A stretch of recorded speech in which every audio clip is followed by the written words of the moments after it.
School भी दो ही तरह के होते हैं, सरकारी और प्राइवेट। प्राइवेट स्कूल में कोई भी उठ करके चला जाता है, सरकारी में वही जाते हैं जो मेहनत करते हैं। एक बार एक सरकारी मास्टर ने कहा था कि प्राइवेट स्कूल वाले टीचर तो गीदड़ होते हैं, सेठ तो सरकारी वाले होते हैं, है ना। तो वो अपनी अपनी मानसिकता है, ठीक है। तो गैर का मतलब क्या होता है, जो अपना नहीं होता, जो पराया होता है। कहते हैं हम तुम्हारे गैर थोड़ी हैं भैया, हम भी तुम्हारे अपने ही हैं। लेकिन सरकारी हो चाहे गैर सरकारी, टीचर को कैसा होना चाहिए, असरकारी।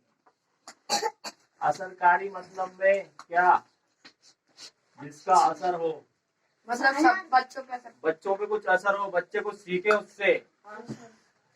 सरकारी हो जाओ कोई बात नहीं, सरकारी होकर के भी कुर्सी पर सोओगे तो क्या मतलब है। गैर सरकारी होकर के भी कोई असर नहीं है तो क्या मतलब है टीचर का।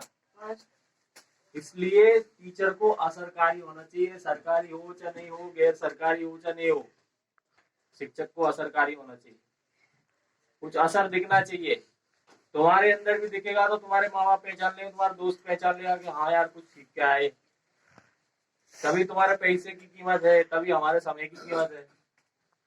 पैसे किस बात के रहते हो, पैसा तो सब जगह दे रहे हैं, सरकारी वालों को भी अपना ही पैसा जा रहा है, कोई तो तुम्हारा ही पैसा वहां जा रहा है, आ रहा है। बस ये है कि इनके पास सरकार से टाइम पे जाता है, हमारे पास जब आता है तब तुम्हारी फसल वगैरह या पेमेंट हो जाता है तब आता है। बस इतना सा अंतर है। अपने जो भी टैक्स वगैरह जा रहे हैं वो सरकार पे टैक्स जा करके उस टैक्स को भुगतान कर देते हैं सरकारी जो भी कर्मचारी हैं उनको।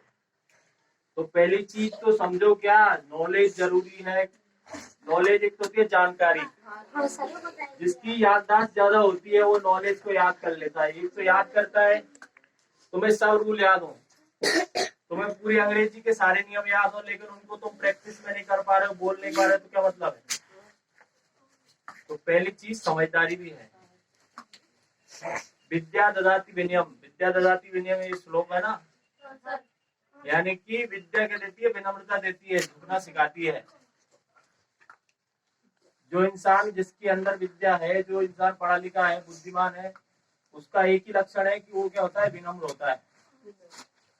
वो किसी के सामने जाके अकड़ता नहीं है, बूसट नहीं फाड़ता, जो लड़ाई झगड़े में वो शांति से निपटना सबसे उत्तम समझता है। जब काम शांति से नहीं निकले ना, तब दूसरा रास्ता देखते हैं, साम दाम दंड भेद क्या होता है, वो तरीके होते हैं ना। हाँ, और एक और बात, जो भी तुम्हारे माता पिता हैं वो तुम्हें भेज रहे हैं, तो वो उसका आवाज ने बेटा बातें सुन लो, तो उनकी कितनी बड़ी खासियत है। बहुत से हैं बच्चे जो बेचारे नहीं आ रहे पढ़ने, कुछ कंडीशन घर की मान लो, या फिर कोई मतलब में उनकी समझ में नहीं आ रहा है, चलो कोई बात नहीं। तो देखो क्या होता है, एक श्लोक है क्या, अगर माता शत्रु, माता वेरी पिता शत्रु, यो न बालो पाठिते न शोभयते सभा मध्य हंस मध्य वकोयता। यानी कि जो अनपढ़ लोग हैं ना, वो ऐसे ही शोभा नहीं देते जैसे हंसों के बीच में बगुला। हंस और बगुले में अंतर साफ साफ दिख जाता है ना। ऐसे ही जो व्यक्ति बुद्धिमान होता है, गुणी होता है, और जो विद्याध्ययन करता है उसको अलग ही दिख जाता है दुनिया को। लेकिन कई बार क्या होता है कि वो सब जगह तो उजाला कर देता है, तो दूसरे लोगों का भला हो जाता है, सब समझते हैं उसको, उसकी कीमत समझते हैं। लेकिन जो उसके अपने लोग होते हैं, उसके गांव के या उसके आसपास के, वो नहीं समझ पाते। क्यों? क्योंकि दीपक चारों तरफ उजाला कर सकता है, लेकिन अपने नीचे के अंधेरे को नहीं मिटा सकता। दीपक चारों, जो बल्ब होता है, चलो बल्ब एक कोने में लगाए तो बल्ब के होल्डर के पीछे अंधेरा ही रहता है, या दीपक के नीचे अंधेरा ही रहता है, तो चारों तरफ उजाला हो जाता है। तो हर आदमी तुम्हें नहीं समझेगा, तुम समझाना भी मत, क्योंकि कुछ लोगों को मरने के बाद में कहते हैं बढ़िया इंसान था, सबकी कहते हैं, जिंदा रहता है ना तब तक तो कमियां ही निकालते हैं।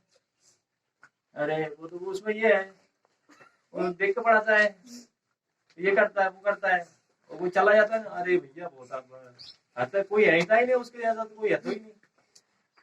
ठीक है, तो दुनिया से तो जितना काम चले उतना चलाओ, फिर अपना रास्ता खुद बनाओ। ठीक है, रोक दो।